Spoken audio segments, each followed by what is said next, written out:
हाँ जी बच्चों, तो क्या हाल है। तो अभी मैं आप लोग को बताने जा रहा हूँ सीएनएस जो आपका सब्जेक्ट है उसका वाइवा का क्वेश्चन किस तरीके का आता है। तो सबसे मेन तो सीएनएस में आपसे पूछा जाएगा पैरामीटर्स के बारे में। पैरामीटर पूछा है, उसमें सबसे फर्स्ट क्वेश्चन जो आपसे पूछा जाएगा कि टू पोर्ट नेटवर्क क्या होता है। आपसे पूछा जाएगा कि भाई बताओ कि टू पोर्ट नेटवर्क क्या होता है। तो आपने बताना है कि टू पोर्ट नेटवर्क एक ऐसा नेटवर्क होता है जो कि जिसमें कि एक इनपुट होता है और एक आउटपुट होता है। क्या होता है? एक इनपुट एक आउटपुट। और उसका जो नेटवर्क्स होता है वो कनेक्टेड होता है RLC डिपेंडेंट सोर्स से। क्या होता है? एक इनपुट होता है एक आउटपुट होता है और वो कनेक्टेड होता है, वो नेटवर्क कनेक्टेड होता है RLC डिपेंडेंट सोर्स से। डायग्राम किस तरीके का होता है तो देख लो। ये आपका डायग्राम होता है, इसमें ये इनपुट ये आउटपुट। यहाँ आपका I1 V1, इधर आपका I2 V2। ये यहाँ पे ऐसे दिखा देना अगर आप मतलब आपके पास पेपर हो और आपसे पूछा जाए कि भाई सबसे, ये तो सबसे बेसिक क्वेश्चन है और ये मेरे हिसाब से पूछेंगे ही टीचर की भाई टू पोर्ट नेटवर्क क्या होता है। आपको बताना है एक इनपुट एक आउटपुट जो कि RLC डिपेंडेंट सोर्स से कनेक्टेड होता है, और डायग्राम आप इस तरीके का बना करके उनको दिखा देना। ठीक है। अब इससे अगला सवाल आपसे पूछा जाएगा कि टू पोर्ट नेटवर्क में कितने पैरामीटर्स होते हैं। तो आपने सबको पता होगा कि भाई चार पैरामीटर होते हैं मेन, जिसमें कि होता है कि Z parameter, Y parameter, T parameter, T dash parameter. T parameter को ABCD पैरामीटर भी बोलते हैं। दो और पैरामीटर्स होते हैं जो कि होता है H पैरामीटर और G पैरामीटर। तो अगर आपसे पूछा जाए कि कितने पैरामीटर्स होते हैं तो आपको कहना है सर मेन तो चार होते हैं, दो और यूज करते हैं, यानी टोटल छह पैरामीटर होते हैं। Z parameter, Y parameter, T parameter, T dash, H और जी। टी टी पैरामीटर को हम ABCD पैरामीटर भी बोलते हैं। ठीक है। अब इसके बाद आपसे क्या किस तरीके का क्वेश्चन पूछा जाएगा, तो पैरामीटर्स में क्वेश्चंस बनते हैं इस तरीके की। पहला तो क्वेश्चन आपसे पूछ लिया जाएगा कि जितने भी पैरामीटर्स है, कोई सा भी पैरामीटर आपको उठा के उसका इक्वेशन पूछ दिया जाएगा कि आप इसका इक्वेशन बताओ। ठीक है। दूसरा, डिराइव करने तो आपसे पूछेंगे नहीं क्योंकि उतना तो टाइम होता नहीं है वाइवा में। आपसे डायरेक्ट क्वेश्चन पूछ सकता है कि सिमेट्री क्या होता है, मतलब सिमेट्री कोई भी एक पैरामीटर का क्या होगा, या फिर उसका रेसिप्रोकल क्या होता है, या रेसिप्रोसिटी बोल सकते हो आप इसको। ये दो क्वेश्चन मेनली पूछा जाता है कि या तो आपसे क्या देगा इक्वेशन बताओ, या तो सिमेट्री और रेसिप्रोसिटी बताओ उसका क्या होता है। तो आइए बताता हूँ मैं। मेरा लेक्चर आप लोगों ने अगर देखा होगा तो ये पैरामीटर्स का कॉन्सेप्ट तो आप लोग का बहुत क्लियर होगा। एक बार मैं फिर से बता देता हूँ। तो जेड पैरामीटर में किस तरीके का इक्वेशन होता है, तो सबसे पहले हम मैट्रिक्स बनाना सीखेंगे। कैसे बनेगा सर, तो V1 V2 इधर लिखेंगे, I1 I2 इधर लिखेंगे। ठीक है। याद आ रहा होगा आप लोगों को कि अरे यार ये तो पढ़ा हुआ है, ये तो बहुत बेसिक्स है। हाँ, तो यही बस जो मेन क्वेश्चन रहता है वो आपका पैरामीटर से ही रहेगा। उसके बाद दूसरे तरीके का जो क्वेश्चन पूछेगा वो आपका रहेगा, दो थ्योरम होता है नॉर्टन और थेवेनिन, इससे आपसे पूछा जा सकता है। उसके बाद आपसे पूछा जाता है स्टार डेल्टा ट्रांसफॉर्मेशन जो होता है। अगर आपको स्टार दे देंगे कहेंगे डेल्टा बनाओ, डेल्टा दे देंगे कहेंगे स्टार बनाओ। तीसरे तरीके का जो क्वेश्चन होता है वो आपका मैटलैब से होता है। और जो चौथे तरीके का क्वेश्चन होता है वो आपका बेसिक RLC का कॉन्सेप्ट पूछ लिया जाएगा कि भाई T0 प्लस पे T0 माइनस पे कौन ओपन होता है कौन शॉर्ट होता है। बस यही चार तरीके का क्वेश्चन है। तो मैं आपको पैरामीटर्स बता रहा था। तो जेड पैरामीटर्स किस तरीके से लिखते हैं, मैट्रिक्स बनाएंगे V1 V2 इधर, I1 I2 इधर, और बीच में इसका कोफिशियंट। कोफिशियंट क्या, तो Z11 Z12 Z21 Z22। अब इसमें आप क्या करोगे, मैट्रिक्स मल्टीप्लीकेशन कर लोगे तो V1 की वैल्यू क्या आ जाएगी, इसको इससे मल्टीप्लाई करोगे तो Z11 I1 प्लस इसको इससे मल्टीप्लाई करोगे Z12 I2।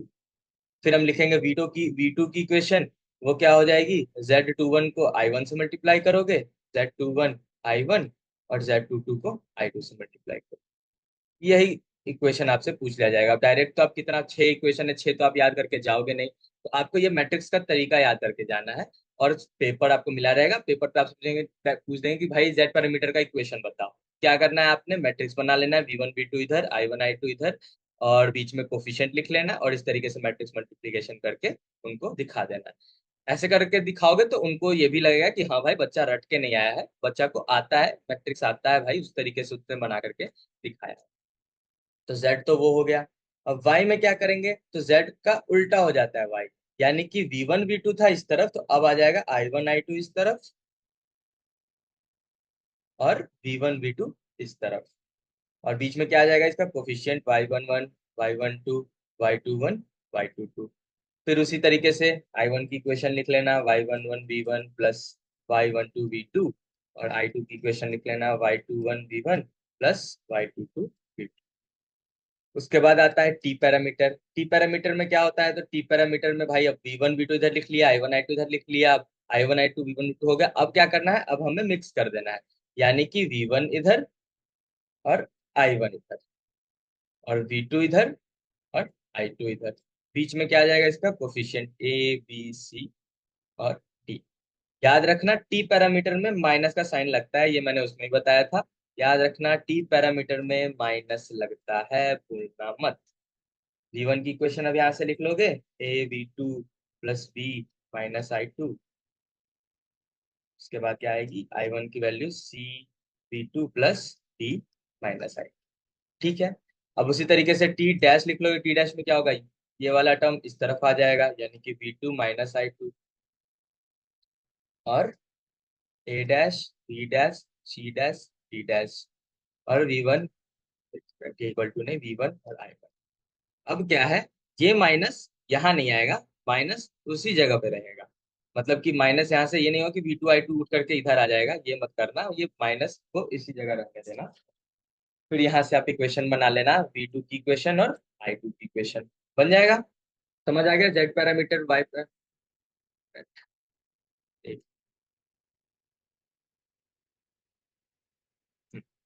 तो जेड पैरामीटर समझ आ गया, वाई पैरामीटर समझ आ गया, टी पैरामीटर समझ आ गया, टी डैश हो गया। क्या था भाई जेड, तो जेड में आपको v1 v2 इधर रखना था, और i1 i2 इधर। वाई में उल्टा हो गया था, i1 i2 इधर, v1 v2 इधर। टी में क्या था, मिक्स कर दिया था हमने, v1 i1 v2 i2, और टी डैश में क्या कर दिया हमने, उल्टा कर दिया, v2 i2 और v1 i1। अब क्या है, अब है एच पैरामीटर। अब क्या करना है हमने कि v तो चेंज होगा i में, वन भी चेंज हो जाएगा टू में, यानी कि ये हो जाएगा v1 i2, और इधर आ जाएगा i1 v2। माइनस अब चला गया, माइनस सिर्फ टी वाले में और टी डैश वाले में लगता है आरएचएस की तरफ। ठीक है, याद रखना यहाँ पे ये -i2 होगा, यहाँ -i1 होगा। भूलना मत इसको, एग्जाम में सॉरी वाइवा में मत भूलना। यहाँ क्या हो जाएगा, ये H11 H12 H21 H। ठीक है। और जी पैरामीटर में क्या हो जाएगा, ये हो जाएगा आपका i1 v2 इस तरफ, v1 i2 इस तरफ, और बीच में इसका पैरामीटर G11 G, तो आप कर लेते। ठीक है, फिर वहां से इक्वेशन बन जाएगा, v1 की इक्वेशन और i2 की इक्वेशन, i1 की इक्वेशन v2 की इक्वेशन। इसका नोट्स आपको गिवन है यूनिट 4 जो मैंने पढ़ाया था आपको, उसके नोट्स में ये सारे पैरामीटर्स के इक्वेशन लिखे हुए हैं, और किस तरीके से बनाया गया वो भी लिखा हुआ है। अब इसमें आपसे क्या पूछ सकता है, अब इसमें पूछा जा सकता है आपसे कि बताओ भाई इसके कोफिशिएंट्स की वैल्यू, Z11 Z12 Z21 और Z22, इसकी वैल्यू क्या हो। तो इसके लिए हमें क्या करना है, मैट्रिक्स बना लिया हमने, ये इक्वेशन बना लिया। अब जब Z11 की वैल्यू चाहिए होगी, तो इस चीज को हम जीरो कर देंगे। अब ये चीज जीरो कैसे होगी, तो I2 को जीरो कर देंगे, तो ये पूरा टर्म जीरो हो जाएगा। तो Z11 की फिर वैल्यू क्या आ जाएगी, v1/i1। ठीक है। फिर इसी तरीके से जब Z12 चाहिए होगा, तो इस टर्म को हम जीरो कर देंगे। वो कैसे होगा, i1 को जीरो करके i1 जीरो हो जाएगा, तो ये हो जाएगा v1/i2। उसी तरीके से जब Z21 निकालना होगा, तो i2 को जीरो, और जब Z22 निकालना होगा, तो i1 को जीरो। ठीक है, तो मैं एक बार आपको लिख के बता दे रहा हूँ। जैसे ये था, v1 की value Z11 i1 plus Z12 i2, और v2 की value Z21 i1 plus Z22 i2। अब जब हमें चाहिए Z11, तो हमें क्या करना है, I2 की वैल्यू जीरो कर देना है। I2 की वैल्यू जीरो कर देंगे तो आ जाएगी यहाँ से v1/i1। कब आया, जब हमने करा I2 की वैल्यू जीरो। फिर निकालना है हमें Z12, तब क्या कर देना, आई इस वाले टर्म को जीरो कर देना, यानी कि I1 की वैल्यू जीरो कर देना, तो Z12 is v1/i2 when i1 is zero. उसके बाद जब Z21 निकालना होगा तो फिर I2 को जीरो कर देंगे, तो Z21 is V2/I1 when I2 is 0 and Z22 is V2/I2 when I1 is। समझ आ गया कोई भी कोफिशिएंट को कैसे निकालेंगे? अब ठीक उसी तरीके से आपने Y Z Y ABCD सब करके देख लेना है। इसमें इसमें क्या करोगे, जब Y11 निकालोगे इसको जीरो, Y12 निकालोगे इसको जीरो। समझ रहे हो? ये भी आपको नोट्स में गिवन है कि किस तरीके से कोफिशिएंट्स निकालते हैं। हाँ, मेनली जो क्वेश्चन आपसे कोफिशिएंट पे पूछा जाएगा वो आपसे A B C और D की वैल्यू पूछी जाएगी। तो कुछ नहीं करना है, बस ये निकालना होगा तो इसको जीरो कर देना, ये निकालना होगा इसको, फिर ये निकालना होगा इसको जीरो, और जब D निकालना होगा तो इसको जीरो। बन जाएगा। पढ़ लिया हमने। अब हम क्या पढ़ेंगे? अब हम पढ़ेंगे कि सिमेट्री क्या हो। इन छह छह ने मेनली आपसे चार का ही सिमेट्री का पूछा जाएगा, बाकी मैं आपको छह का बता दे रहा हूँ। एक तक बस। हम्म। तो सिमेट्री में आपसे क्या पूछा जाएगा? आपसे पूछा जाएगा कि भाई जेड पैरामीटर जो है उसकी सिमेट्री की कंडीशन बताओ। कंडीशन पूछा जाता है मेनली। क्या पूछा जाता है आपसे? सिमेट्री की कंडीशन पूछी जाती है हर पैरामीटर में, जेड में, वाई में, आपको टी में, एच में।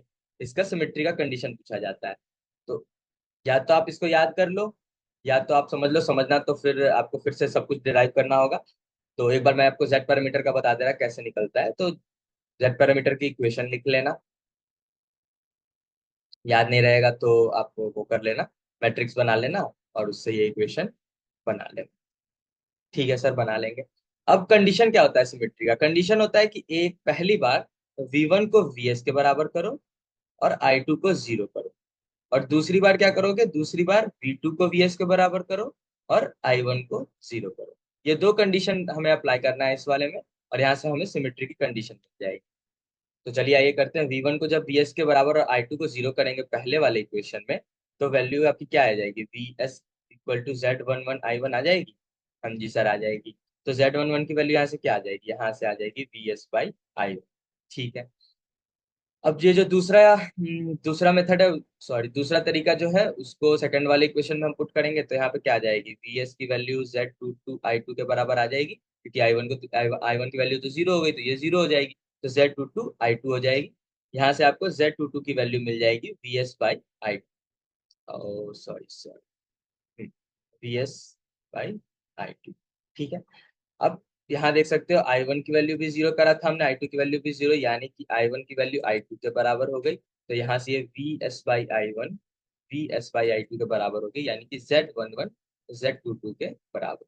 यही है आपका सिमेट्री का कंडीशन। तो अगर आपसे कह दिया जाए वाइवा में कि भाई ये लो पेपर, और भाई सिमेट्री की कंडीशन ड्राइव करके दिखाओ, तो ड्राइव भी कर देना। क्या करना है? दोनों बार, पहले V1 को VS के बराबर करना है और I2 को जीरो, फिर V2 को VS के बराबर करना है और I1 को जीरो। ठीक है। अब मैं आपको सारा सिमेट्री कंडीशन एक जगह लिख के दे दे रहा, कि आपसे अगर तुरंत पूछ लिया जाए कि भाई बनाना नहीं है, डायरेक्ट बताओ कि जेड पैरामीटर का क्या होता है, तो जेड पैरामीटर का हो गया आपका Z11 = Z22। और जब वाई पैरामीटर का हो जाएगा तो भाई सेम ही रहेगा, Y11 = Y22। और जब आपसे पूछा जाएगा टी पैरामीटर यानी कि ABCD पैरामीटर का, तो इसमें कुछ नहीं करना है, इसमें सीधे ए की वैल्यू जो है वो टी के बराबर हो जाती है। सिमेट्री कंडीशन बता रहा हूँ। और एच पैरामीटर का क्या हो जाएगा? एच पैरामीटर में हो जाएगा H11 H22 -H12 H21 = 1। ठीक है, याद रहेगा। यानी कि इसका मतलब होता है कि H11 H22 जो है वो H12 और H21 के बराबर होता है। तो इसको इधर माइनस ले देंगे तो ये वन हो जाएगा। एक मिनट, नहीं, वन नहीं होगा, तो जीरो हो जाएगा ना। ये नहीं होता है, वन प्लस हो जाएगा ना। एक मिनट में आपको देख के बता दे रहा। ये वन ही होता है, जीरो नहीं होता है। तो क्या हो जाएगा? H11 H22 -H12 H21, यानी सेम सेम को एक साथ लिख देना। H11 H22 -H12 H21 = 1। तो आपसे डायरेक्ट पूछ लिया जाएगा सिमेट्री का कंडीशन बताओ, Z parameter, Y parameter, T parameter, H parameter के लिए, तो आप ऐसे बता दोगे। अगर आपको पेपर दे दिया जाए तो क्या करना है? हर एक कोफिशिएंट पे वैल्यू आप निकाल लेना इस तरीके से, फिर आपको वहीं पे पता चल जाएगा क्या है। Z11 Z parameter, Y parameter का तो आपको समझ आ गया। एबीसीडी में क्या करना होता है? एबीसीडी में एक मिनट नीचे जा रहा है। एबीसीडी में क्या, जैसे एबीसीडी की आप वो लिख लो इक्वेशन, AB2 + B - I2 और I1 = CV2 + B। माइनस आई। इसमें आपको क्या करना होगा, इसमें आपको पहले आप I2 की वैल्यू जीरो करना। यहाँ से आपको A की वैल्यू मिल जाएगी V1/V2, और C की वैल्यू मिल जाएगी I1/V2। फिर आप क्या करना, फिर आपको V2 की वैल्यू जीरो कर देना। तो यहाँ से मिल जाएगी आपको B की वैल्यू V1/-I2, और D की वैल्यू I1/-। तो A/C जब करोगे आ जाएगा V1/I1, और B/D जब करोगे तो भी आ जाएगा V1/I1। यहाँ से पता चल जाता है कि A/C जो है वो B/D के बराबर है, यानी कि AC-BD = 0। ठीक है, हो जाएगा, सिमेट्री कंडीशन हो जाएगी। हाँ जी सर, हो जाएगी। याद हो गया आप लोग को, Z11 = Z22, Y11 = Y22, AD-BC = 0। H का क्या बताया था, सेम सेम जो है उसको साथ लिखो, माइनस जो अलग अलग है उसको लिखो, और =1 नहीं, जीरो मत करना, 1 होता है, ये याद रखो। सिमेट्री कंडीशन हो गई। हाँ जी सर, हो गई। अब क्या करते हैं, अब हम रेसिप्रोसिटी की कंडीशन करते हैं। क्या रेसिप्रोसिटी में क्या होता है, आपसे पूछा जा सकता है कि रेसिप्रोसिटी एक्चुअल में होता क्या, कि मतलब स्टेटमेंट में बताओ कि रेसिप्रोसिटी क्या होता है। तो क्या है ना, कि एक नेटवर्क, उसको हम रेसिप्रोकल तब कहेंगे, network is said to be reciprocal if a ratio of excitation remains the same when the position of response and excitation are interchanged। नहीं समझ आया तो फिर आपको स्टेटमेंट तो मैं आपको लिख के दे दूंगा, पहले मैं आपको समझा दूं। क्या करना होता है कि दो टू पोर्ट नेटवर्क बना लेना। ठीक है सर, बना लिया। यहाँ पे I1, यहाँ पे V1, यहाँ पे I2, यहाँ पे V2। फिर आपका यहाँ भी हो जाएगा I1 V1 I2 V2। ठीक है सर। अब क्या करना होता है, अब करना होता है एक जगह आपको शॉर्ट सर्किट, मान लीजिए फिगर 1 है, तो इस तरफ हमने I2 V2 की तरफ करा शॉर्ट सर्किट, तो ये I2 का जो करंट है वो नीचे की तरफ I2 डैश लेट हो जाएगा, शॉर्ट सर्किट करा है उस तरफ। और इस तरफ हम क्या करेंगे, एक एक्साइटेशन जोड़ देंगे VS, मतलब एक वोल्टेज ऐड कर देंगे, इसी को VS को हम लोग बोलते हैं एक्साइटेशन। और ये जो शॉर्ट सर्किट के बाद जो करंट हुआ, इस करंट को हम बोलते हैं रिस्पॉन्स। ठीक है। तो अब दूसरी बार में हमने क्या करना है कि I1 V1 की तरफ हमने शॉर्ट सर्किट करना है, यानी कि यहाँ पे हो जाएगा I1 डैश, और इस तरफ हमने एक वोल्टेज ऐड करना है, यानी कि एक्साइटेशन ऐड करना है VS। तो ये हो गया आपका रिस्पॉन्स, ये हो गया आपका एक्साइटेशन। तो रेसिप्रोसिटी की कंडीशन क्या है, कि अगर हम एक्साइटेशन और रिस्पॉन्स को इंटरचेंज कर देते हैं, क्या करते हैं, इंटरचेंज, देख रहे हैं इंटरचेंज कर रहे हैं ना, यहाँ पे पहले VS था, अब यहाँ पे VS है, यहाँ I2 डैश है, मतलब इधर शॉर्ट सर्किट हमने करा, फिर अब I1 V1, तो मतलब क्या कर रहे हैं, हम वैल्यू को इंटरचेंज कर रहे हैं। और तब अगर रिस्पॉन्स से एक्साइटेशन की जो रेशियो है वो सेम आती है, उसको कहते हैं हम रेसिप्रोसिटी। समझ आया, नहीं समझ आया, फिर से समझो कि रेसिप्रोसिटी की कंडीशन क्या होती है, कहती है कि जब हम एक्साइटेशन और रिस्पॉन्स की जो कंडीशन उसको हम इंटरचेंज कर देते हैं, और तब अगर रेशियो ये I2 डैश बाई VS अगर I1 डैश बाई VS के बराबर हो, इसी को हम बोलते हैं कि ये कंडीशन किसकी है, रेसिप्रोसिटी की। आ गया समझ में। तो स्टेटमेंट आप लोग कॉपी में एक बार लिख लो, कि यहाँ पे मैं लिख दे रहा, a network is said to be reciprocal if the ratio of response to excitation remains the same when the position of response and excitation are interchanged। समझ आ गया। एक नेटवर्क को कब रेसिप्रोकल बोलते हैं, जब ratio of response to excitation को इंटरचेंज कर देते हैं और उसका रेशियो अगर सेम हो, तो उसको हम कहते हैं रेसिप्रोसिटी की कंडीशन। कंडीशन आप लोग याद कर लो, डेराइव मैंने लेक्चर वाले में कराया हुआ है, मन हो अगर आपको वो देखने का तो देख लेना। लेक्चर की वीडियो भी अपलोडेड है, टाइम हो तो देख लेना, एक बार 5 मिनट की वीडियो होगी उसमें। बाकी मैं आपको डायरेक्ट कंडीशन बता दे रहा कि जेड पैरामीटर की कंडीशन रेसिप्रोसिटी में होती है Z12 is equal to Z21। Symmetry की क्या होती थी? सिमिट्री की होती थी Z11 is equal to Z2। तो सिमिट्री में हमने क्या करा, वन वन और टू टू को ले लिया। बच गए तो कौन से दो कोफिशिएंट, वन टू और टू वन। इसको क्यों अकेला छोड़ना है, तो इसको हम रेसिप्रोसिटी की कंडीशन में ला देते हैं कि जेड पैरामीटर की Z12 इक्वल टू Z21। तो भाई वाई पैरामीटर का क्या हो जाएगा, तो वाई पैरामीटर में था Y11 is equal to Y22। तो यहाँ पे क्या हो जाएगा, Y12 is equal to Y. याद हो गया? डिराइव कैसे करना है मैंने वहां पे कराया हुआ है, आप लोग जाकर के देख लेना।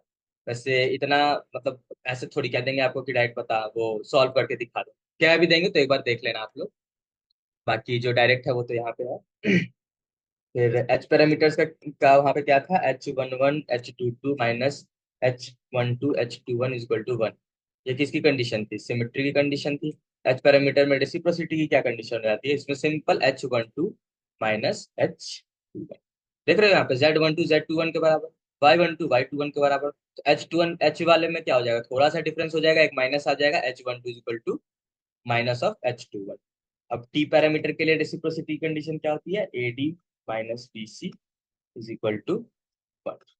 वहां पे क्या था, वहां पे सिंपल था ए की वैल्यू डी के बराबर, और यहाँ पे क्या हो जाएगा, AD minus BC is equal to 1। ठीक है, समझ आ गया आपको सिमेट्री और रेसिप्रोसिटी की? मैं नोट्स आप लोग को भेज दूंगा, यही नोट्स भेज दूंगा, या फिर एक अच्छा सा लिखा हुआ वहां पे मैं भेज दूंगा। ठीक है।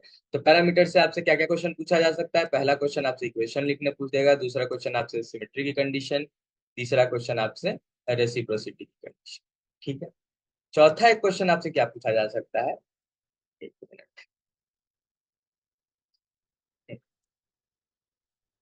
चौथा आपसे पूछा जाता है कि इंटर कन्वर्जन करके दिखाओ। इंटर कन्वर्जन, इंटर कन्वर्जन मतलब समझे कि भाई जेड का पैरामीटर है उसको आप एच के पैरामीटर में कन्वर्ट करके दिखाओ, यानी कि ये जो Z11 Z12 Z21 और Z22 है, इसकी कोफिशिएंट को आप इसके टर्म में लिख के बताओ, या फिर इसकी कोफिशिएंट को इसके टर्म में लिख करके दिखाओ। बहुत आसान है सर, क्या करना है, तो सबसे पहले जो दो आपको पैरामीटर्स दिए हुए हैं उनके इक्वेशन लिख लो। तो जेड का इक्वेशन लिख लेना। कैसे लिखोगे, V1 V2 इधर, I1 I2 इधर, और फिर आप सॉरी, V1 V2 इधर और I1 I2 उस तरफ, और फिर क्या लिखोगे, मैट्रिक्स मल्टीप्लाई कर देना वहां से।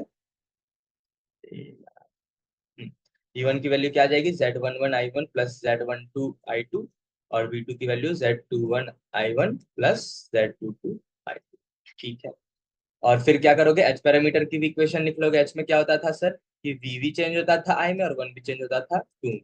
तो V1 इधर आ गया तो V2 इधर और I1 इधर, फिर मैट्रिक्स मल्टीप्लाई कर लोगे तो H11 I1 plus H12 V2 और H21 I1 plus H22 V2।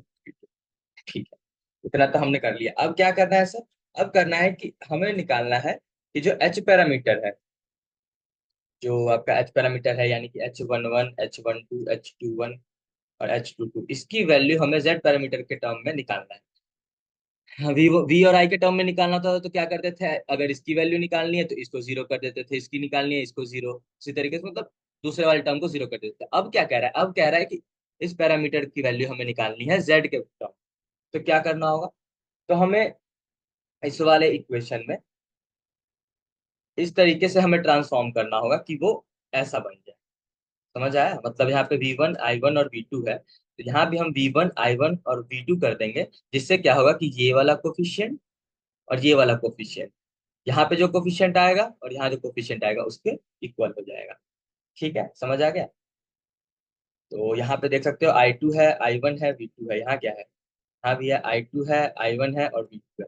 इस इक्वेशन को इसके फॉर्म में इस तरीके से लिख देंगे कि कोफिशिएंट इक्वल हो जाए। तो कैसे करेंगे, तो I2 को एक हमें LHS करना है, और बाकी I1 और V2 को हमें RHS करना है। तो Z22I2 is equal to V2 minus Z21I1, और फिर I2 को लिख सकते हैं हम 1/Z22V2 माइनस Z21/Z22I1।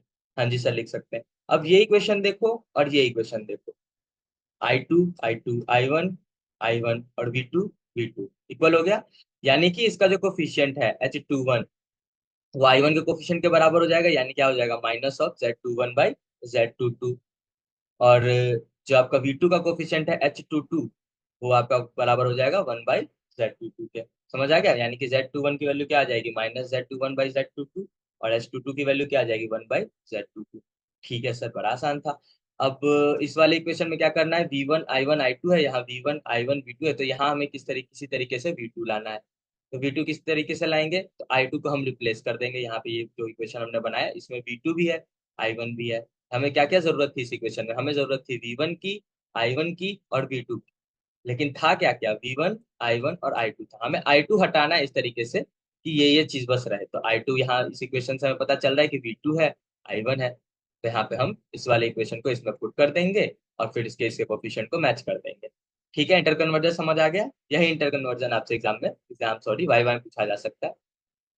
थोड़ा सा अगर आप लोग को अगर दिक्कत आ रहा हो इसमें, मैं जल्दी जल्दी समझा रहा हूँ, तो इसको आप लेक्चर उसमें यूनिट 4 वाले लेक्चर में जाकर के आप देख सकते हो। वैसे तो मैंने कोशिश की है कि आपको अच्छे से समझा दिया। एक बार आप खुद से पेन पेपर करके चार पांच तीन चार चीज कर लेना। क्या करना, सिमेट्री, रेसिप्रोसिटी और ये इंटर कन्वर्जन वाला एक पार्ट कर लेना। हाँ, ठीक है। अब एक क्वेश्चन आपसे और क्या पूछा जा सकता है इसमें, कि आपको कोई सर्किट दे दिया जाएगा। जैसे मान लो ये आपका सर्किट है,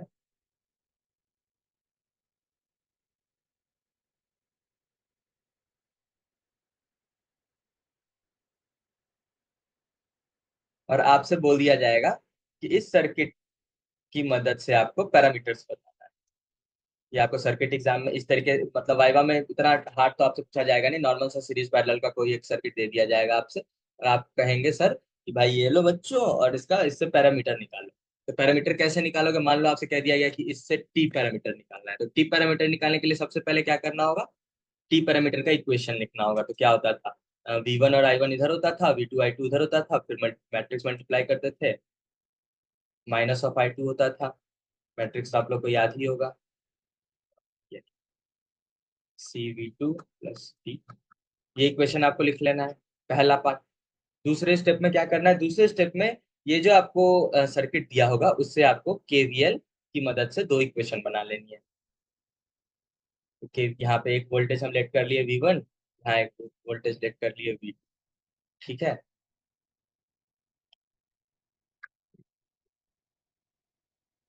10 20 10 20, ये तो सेम ही है ना, तो इसको ये हटा देते हैं।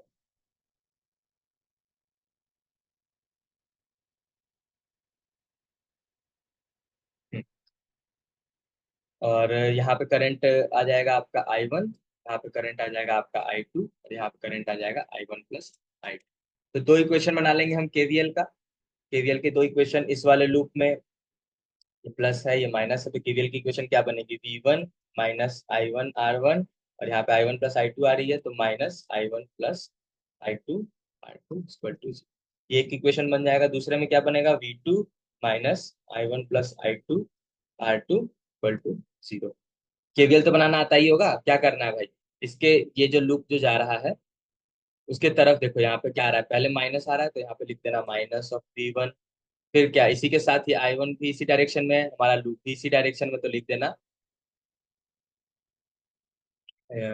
+I1 R1।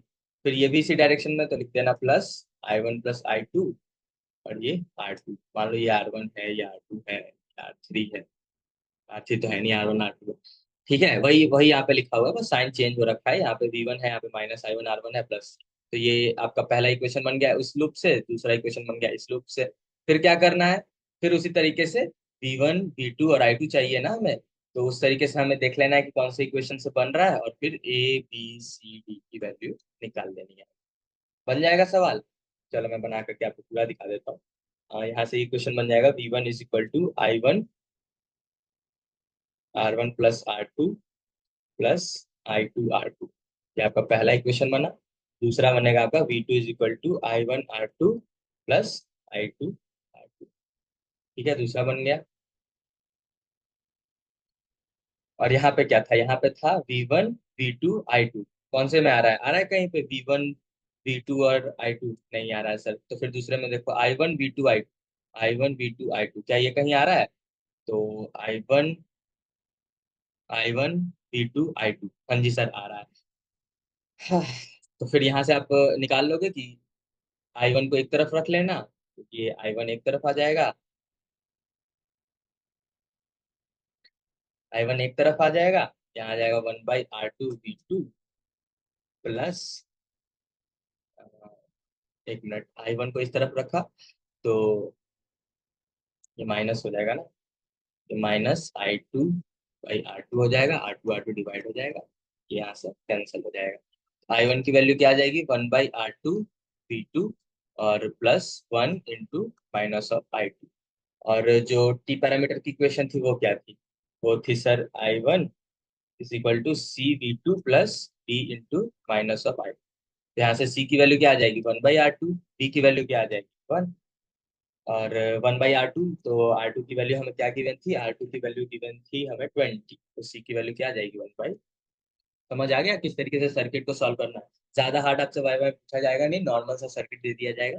तो चार पांच चीजें जो पैरामीटर से आपको पढ़ लेनी है, पहली आपको इक्वेशन, दूसरी आपको सिमेट्री और रेसिप्रोसिटी की कंडीशन, तीसरी आपको इंटर कन्वर्जन, और चौथा यही सर्किट का सॉल्व। ठीक है, वाइवा में ये चार चीजें आपसे पूछी जा सकती है। अब आपसे क्या पूछा जाएगा, दो थ्योरम होता है, थेवेनिन थ्योरम और नॉर्टन थ्योरम।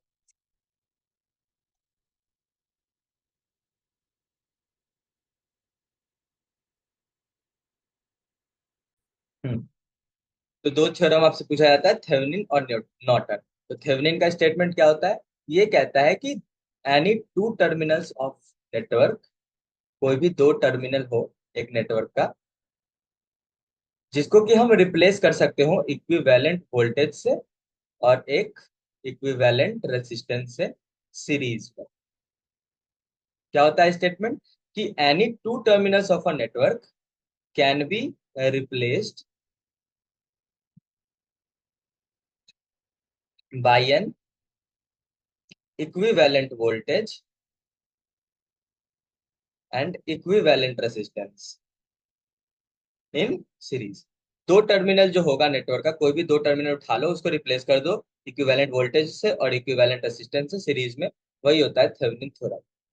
डायग्राम किस तरीके का बनता है, डायग्राम बनता है यहाँ पे, एक बना दिया हमने ZTH, इसके साथ सीरीज में कनेक्ट कर दिया हमने एक VTH, और यहाँ पे बना दिया सोर्स।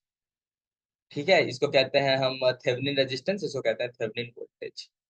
समझ आ गया। अगर ऐसा पूछा जाए स्टेट द थेवेनिन थ्योरम, तो क्या कहना है कि Thevenin theorem, it states that any two terminals of a network can be replaced by N equivalent voltage and equivalent series, sorry, equivalent resistance in series.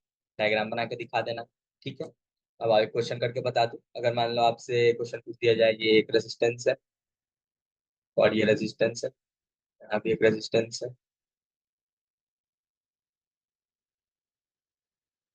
ये वोल्टेज आपको दिया हुआ है 5 वोल्ट, ये आपका यहाँ पे resistance है। ठीक है, R2, R3, R4, ये भी मान लो इसको। ठीक है, इस तरीके का क्वेश्चन अगर मान लो आपसे पूछ लिया जाए, वैसे इतना मतलब टिपिकल क्वेश्चन आपसे पूछा जाएगा नहीं, बड़ा आसान सा ही आपको, पर टीचर वाइवा पूछ रहे हैं तो अपने दिमाग से बना के देंगे, तो ज्यादा हार्ड क्यों ही देंगे तुम्हें। हाँ, तो अब इसमें आपको क्या दिया जाएगा कि भाई VTH फाइंड करो अक्रॉस द सोर्स। सोर्स क्या होता है, सोर्स आपका ये सोर्स जो A और B सोर्स है, वही है A एंड, मतलब वोल्टेज आपको फाइंड करने कहेंगे A और B के बीच में वोल्टेज कैसे फाइंड करो। तो फॉर्मूला होता है एक,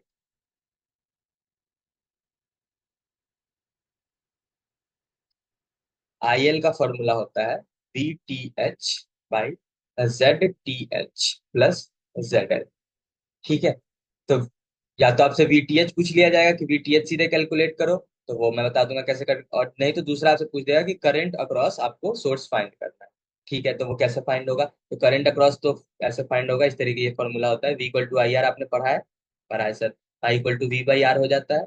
ठीक है सर, तो TH यहाँ पे ये, मान लो ये IL, ये ITH भी, इसको हम रिप्रेजेंट करते हैं, तो ITH क्या हो जाएगा, VTH/RTH। प्लस रेजिस्टेंस में एक और चीज हम ऐड करते हैं, एक सोर्स रेजिस्टेंस, जो सोर्स के अक्रॉस, ये जो यहाँ पे R1 जो कनेक्टेड है ना, इसको अलग से हम ऐड करते हैं।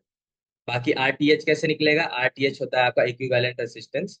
तो जो भी वोल्टेज या फिर जो भी सोर्स हो उसको आपको हटा देना है, मतलब एक तरीके से आपको नेग्लेक्ट करना है, और जो भी रेजिस्टेंस आपको दिया हुआ है वो सीरीज पैरेलल में आपको चेक करके आपको RTH निकाल लेना है। ठीक है सर, तो RTH तो हम निकल जाएगा, RL तो हमें पता है सोर्स के अक्रॉस का रेजिस्टेंस। VTH कैसे निकलता है? तो VTH निकालने के लिए क्या करना होता है? तो VTH निकालने के लिए जो सोर्स के पास जो भी चीज गिवन है उसको निगलेक्ट कर दो, यानी कि चलो इसको हटा दिया हमने, और इसके अक्रॉस VTH फाइंड कर दो। अब इसके अक्रॉस VTH कैसे फाइंड होगा? बहुत आसान है सर, यहाँ से एक बार KVL चला दो, यहाँ से एक बार KVL चला दो। इधर करंट I1 ले लो, इधर I2 ले लो, इधर I1 प्लस I2 ले लो, ये वोल्टेज आपको गिवन ही है। तो यहाँ से आपको I1, ये I1 प्लस I2 की वैल्यू आपको मिल जाएगी। हाँ जी सर, मिल जाएगी। I1 प्लस I2 मतलब कि टोटल जो करंट है वो हमें मिल जाएगा यहाँ से, और जो रेजिस्टेंस है वो भी हमें यहाँ पे पता है, तो इसके अक्रॉस वोल्टेज निकल जाएगा। समझ आया? नहीं समझ आया? क्या करना होता है कि VTH निकालने के लिए जो सोर्स है उसके सामने का जो रेजिस्टेंस है उसके अक्रॉस हम वोल्टेज निकालते हैं, क्योंकि ये जो सोर्स होगा उसके पास जो भी रहेगा उसको हम नेग्लेक्ट कर देंगे, तो भाई वोल्टेज कहाँ निकलेगा? तो वोल्टेज उसके सामने जो रेजिस्टेंस होगा उस पे निकलेगा। तो इस पे वोल्टेज निकालने के लिए हमें क्या चाहिए होगा? आई और आर की वैल्यू चाहिए होगी। आर की वैल्यू तो हमें पता है। आई कैसे निकलेगा? आई निकालने के लिए KVL चला देंगे हम। दो बार KVL चलाएंगे, वहां से फिर ये जो टोटल करंट है उसकी वैल्यू निकाल लेंगे, और फिर उसकी वैल्यू निकाल के उससे हम क्या करेंगे? मल्टीप्लाई कर देंगे। आ गया समझ में? यही होता है आपका थेवेनिन। बाकी अगर आपको थेवेनिन पढ़ना है तो यूनिट 3 की भी लेक्चर अपलोडेड है, वहां से आप जाके, ठीक है। उसके बाद आपसे क्या पूछा जाएगा? उसके बाद आपसे पूछा जाएगा नॉर्टन थ्योरम। नॉर्टन थ्योरम क्या होता है? तो उसमें क्या होता था कि हम सीरीज में कनेक्ट करते थे किसको? VTH को और RTH को। इसमें इसको क्या कहते हैं कि it state that any two terminal of a network can be replaced by N equivalent current source and equivalent resistance in parallel. समझ गए? उसमें सीरीज में कनेक्ट करते थे, और इसमें क्या करते हैं, ये जो इसको IN से रिप्रेजेंट करते हैं और इसको RN या फिर ZN से रिप्रेजेंट करते हैं। नॉर्टन थ्योरम क्या कहता है कि it states that any two terminals can be replaced can be replaced by N equivalent current source and equivalent resistance source in parallel. ठीक है? ठीक है सर, डायग्राम किस तरीके का बनेगा? तो डायग्राम करने के लिए कुछ नहीं है भाई, यहाँ पे करंट का एक सोर्स बना लो, यहाँ पे फिर एक पैरेलली उसके RTH बना लो, ये हो गया आपका सोर्स। समझ गए नॉर्टन? अब नॉर्टन में क्या करना होगा? नॉर्टन में आपको IN कैलकुलेट करना होगा, RTH तो आप बताइए कैसे कैलकुलेट करोगे, इक्विवेलेंट रेजिस्टेंस कैलकुलेट करना होगा, और फिर आपका जो फॉर्मूला होता है, फॉर्मूला आपको VTH निकालने का होता है IN इंटू RN। RN कैसे निकालोगे? Equivalent resistance. IN कैसे निकालोगे? KVL चलाओगे और उसके अक्रॉस करंट फाइंड कर लोगे। नॉर्टन का भी वीडियो यूनिट 3 वाले लेक्चर में अपलोडेड है, पढ़ लेना। वैसे आपसे ये तो पूछा जाएगा नहीं कि मतलब ऐसा नहीं हो सकता है कि सर्किट आपको दे दिया जाए और आपसे कह दे कि भाई नॉर्टन और ये बताओ। जो बेसिक क्वेश्चन हो, क्योंकि पांच पांच चार पांच के ग्रुप में आप जाते हो, तो हो सकता है आपसे डायरेक्ट ये पूछ लिया जाए कि भाई नॉर्टन थ्योरम का डेफिनेशन बताओ, या डायग्राम बनाओ, या फॉर्मूला क्या होता है वो बताओ। या फिर अगर क्वेश्चन पूछा भी जाएगा आपसे तो बेसिक सा क्वेश्चन पूछा जाएगा, जो कि आप फॉर्मूला पे डायरेक्ट पुट करके बना सकते हो। नहीं तो फिर मैं सजेस्ट करूंगा आपको कि देख लेना थेवेनिन और नॉर्टन का लेक्चर। ठीक है? तो हमने क्या क्या पढ़ लिया? पैरामीटर्स पढ़ लिए हम, थेवेनिन और नॉर्टन पढ़ लिए। एक हमसे पूछा जाता है, जनरली लैब से तो ये कनेक्टेड है नहीं, डेल्टा स्टार ट्रांसफॉर्मेशन, मगर पूछा जा सकता है। तो क्या होता है डेल्टा स्टार ट्रांसफॉर्मेशन? तो डेल्टा का एक डायग्राम बना होता है, उसको कहा जाता है स्टार में कन्वर्ट करने। अब डेल्टा का ट्रांसफॉर्म,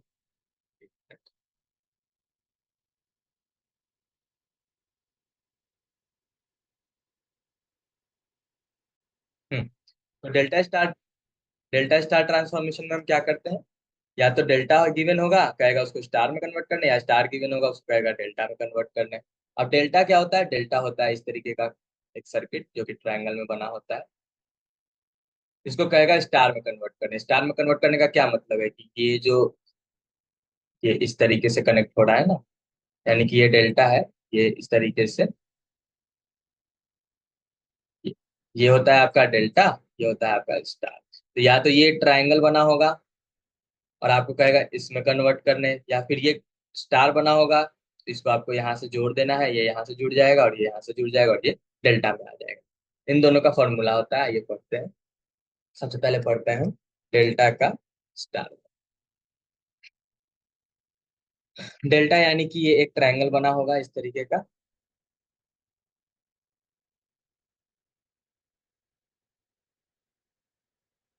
और इसको आपको कहेगा कि इसमें स्टार में बनाने, यानी कि ये जो डॉटेड लाइन से मैं बना रहा हूँ, ये ये आपको कहेगा बनाने के लिए। अब मान लो इसकी वैल्यू एक्स, इसकी वैल्यू वाई, इसकी वैल्यू जेड। ठीक है, हमें क्या बनाना है? हमें बनाना है सर स्टार।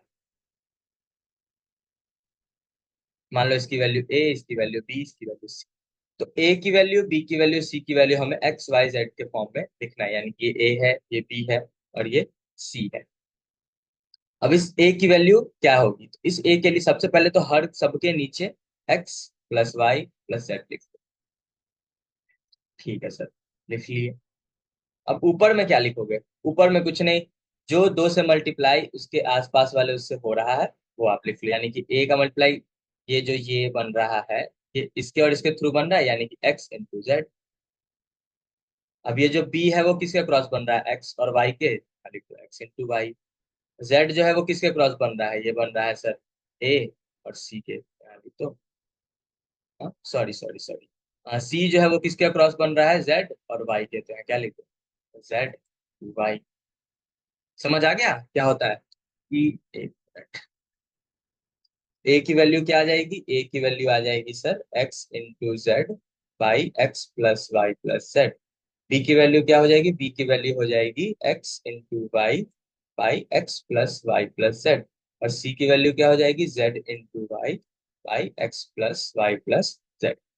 समझ गए कि जो डेल्टा गिवन होगा उसको जब स्टार में कन्वर्ट करना होगा, यानी कि ए बी सी, तो उसको क्या करना है? हमें एक्स वाई और जेड के फॉर्म में लिखना है। सबसे पहले क्या करेंगे? नीचे X plus Y plus Z, X plus Y plus Z, X Y plus Z लिख देंगे। ऊपर क्या लिखेंगे? ऊपर जिसके दो के अक्रॉस वो हो रहा है, जैसे ए रेजिस्टेंस एक्स और वाई, एक्स और जेड के अक्रॉस हो रहा है तो ऊपर में लिख देंगे X into Z. B X और वाई के अक्रॉस हो रहा है, X into Y. C Z और वाई के। तो स्टार, डेल्टा से स्टार आपको समझ आ गया? हाँ जी सर, आ गया। अब हम क्या करेंगे? अब हम बनाएंगे स्टार टू डेल्टा। ये आपका स्टार था, ये आपका मान लो इसको ए, इसको बी, इसको सी। अब इसको क्या करेंगे? इसको हम इसके अक्रॉस ऐसे जोड़ देंगे, यहाँ पे इसके अक्रॉस जोड़ देंगे, यहाँ पे इसके अक्रॉस जोड़ देंगे, तो ये डेल्टा बन गया। ये हो गया एक्स, ये हो गया वाई, ये हो गया जेड। अब हमें क्या लिखना है? हमें लिखना है एक्स वाई और जेड, ए बी और सी के टर्म। तो सबसे पहले क्या करना है? उसमें हम नीचे लिखते थे, इसमें हम ऊपर लिखेंगे। ऊपर क्या लिखेंगे sir? A B plus B C plus A C. यहाँ भी क्या लिखेंगे? A B plus B C plus A C. यहाँ भी क्या लिखेंगे? A B plus B C plus A C. नीचे क्या लिखेंगे? नीचे लिखेंगे उसके सामने वाला, यानी कि एक्स कनेक्टेड है ए और बी के अक्रॉस, बच गया क्या? सी। नीचे लिख दो सी। वाई किससे अक्रॉस कनेक्टेड है? ए और सी के। सामने क्या है? बी, तो बी लिख देंगे। जेड बी और सी के से कनेक्टेड है, सामने क्या है? ए, ए लिख देंगे। बन गया फॉर्मूला। तो डेल्टा टू स्टार समझ आ गया, स्टार टू डेल्टा समझ आ गया। फॉर्मूला पढ़ के चले जाना, आपसे डायरेक्ट फॉर्मूला पूछ लिया जाएगा, वो आप बना लेना। ठीक है, हाँ जी सर, ठीक है। अब आपसे क्या पूछा जाएगा? ये तीन चार चीज पूछ लिया गया।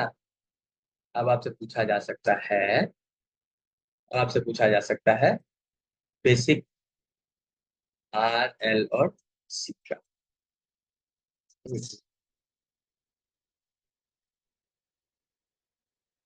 हम्म, तो बेसिक क्या आपसे पूछा जाएगा? आर एल और सी का। नॉर्मल से आपसे फॉर्मूला या फिर उसका लैपलस आपसे पूछा जा सकता है।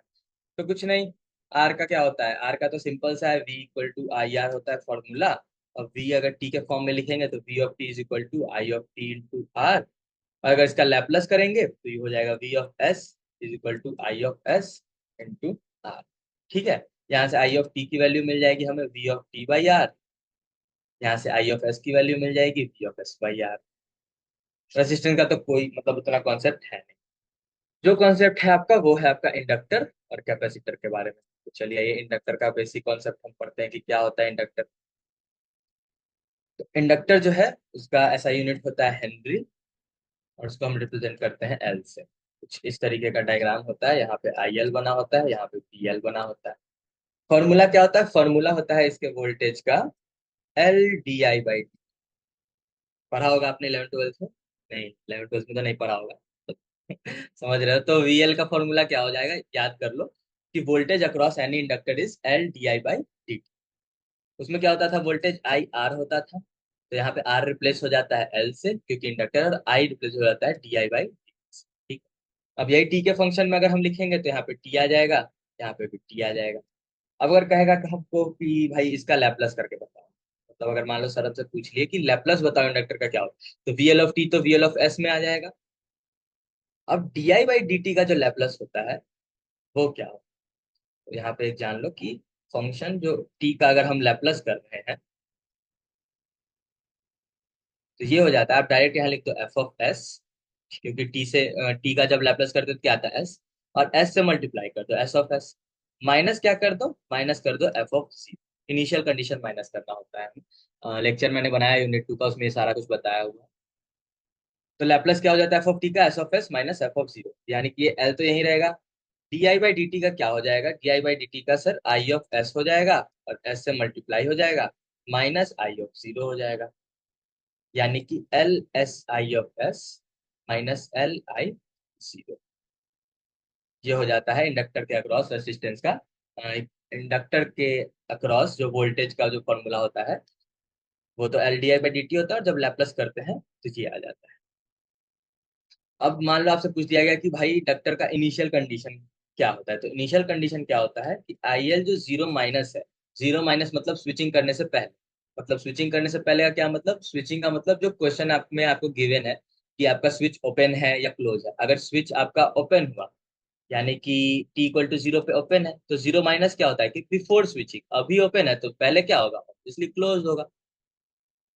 तो इंडक्टर में क्या होता है कि आई एल जीरो माइनस वो आई एल जीरो प्लस के बराबर होता है, मतलब कि करंट जो पहले है स्विचिंग करने से पहले वही स्विचिंग करने के बाद होगा। क्यों होता है? इसका रीजन होता है कि इंडक्टर जो है वो स्टोर करता है energy in form of current. मतलब अगर आपसे पूछ लिया जाए, दो चीज से बन सकता है इससे क्वेश्चन, या तो आपसे पूछ लिया जाएगा कि भाई इंडक्टर का इनिशियल कंडीशन बताओ, तो बता देना है आपको I L zero minus equal to I L zero plus before switching and after switching the current remain same across an inductor. अगर आपसे पूछ लिया जाए कि ऐसा क्यों होता है, तो आपको सिंपल सा जवाब देना है कि it stores energy in form of current.